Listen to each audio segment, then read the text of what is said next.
Pernah kebayang nggak di antara megahnya Gunung Merapi dan aliran Bengawan Solo, ada satu tempat yang jadi saksi bisu peradaban Jawa selama ribuan tahun. Ini bukan cuma soal sawah dan candi. Ini Klaten. Dan kisahnya, wow, terukir di setiap jengkal tanahnya. Yuk, kita bedah bareng-bareng. Nah, ini nih pertanyaan utamanya.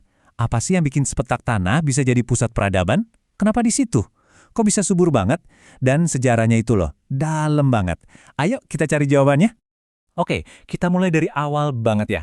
Kita mundur jauh ke belakang, ke era Mataram kuno. Disinilah semua cerita kejayaan Klaten dimulai. Tahu nggak sih, nama itu sering kali doakan? Nah, Klaten ini asalnya dari kata kelatih atau kelatih. Artinya, benih atau buah. Kayaknya udah ditakdirkan gitu ya. Tanah ini emang diciptakan buat menumbuhkan, ya segalanya.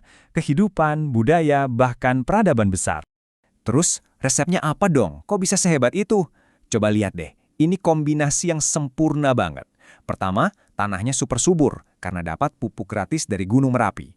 Kedua, airnya melimpah ruah.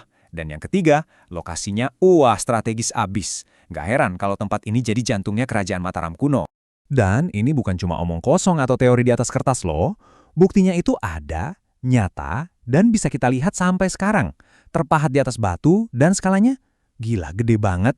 Nah, ini dia warisannya yang paling kelihatan, Negeri Seribu Candi. Kita lihat Prambanan, Pelaosan, dan banyak lagi. Tapi jangan salah ya, candi-candi ini bukan cuma tempat ibadah, ini tuh pusat pemerintahan, pusat ilmu pengetahuan, sekaligus panggung politik zaman itu. Setiap ukirannya itu ibarat halaman buku sejarah yang cerita betapa majunya mereka. Tapi kan yang namanya sejarah itu terus bergerak, nggak berhenti. Nah, setelah era candi-candi megah ini, datanglah babak baru, pertemuan dua keyakinan besar. Gimana ceritanya Klaten beradaptasi? Yuk kita lihat. Yang bikin salut dari transisi di Klaten ini ya adalah caranya. Ini bukan soal penaklukan yang main babat habis masa lalu, sama sekali bukan.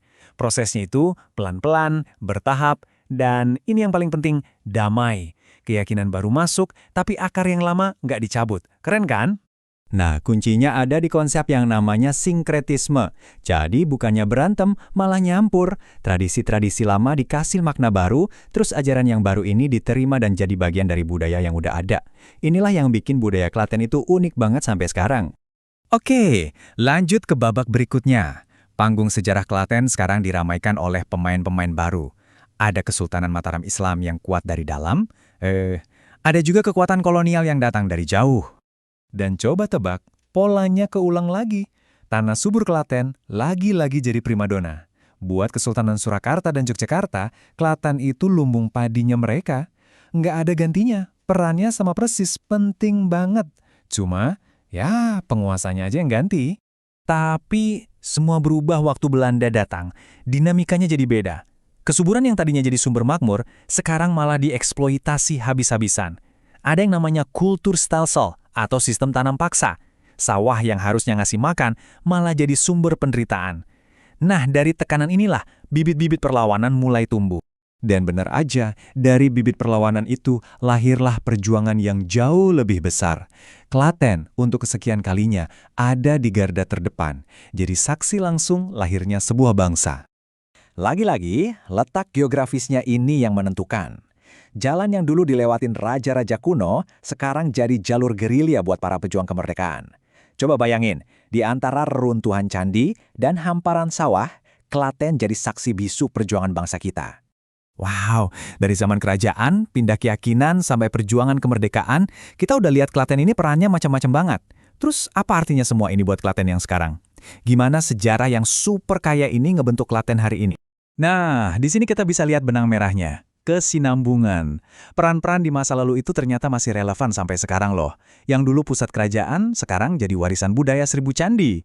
Yang dulu lumbung pangan Mataram, ya sampai sekarang tetap jadi daerah pertanian subur.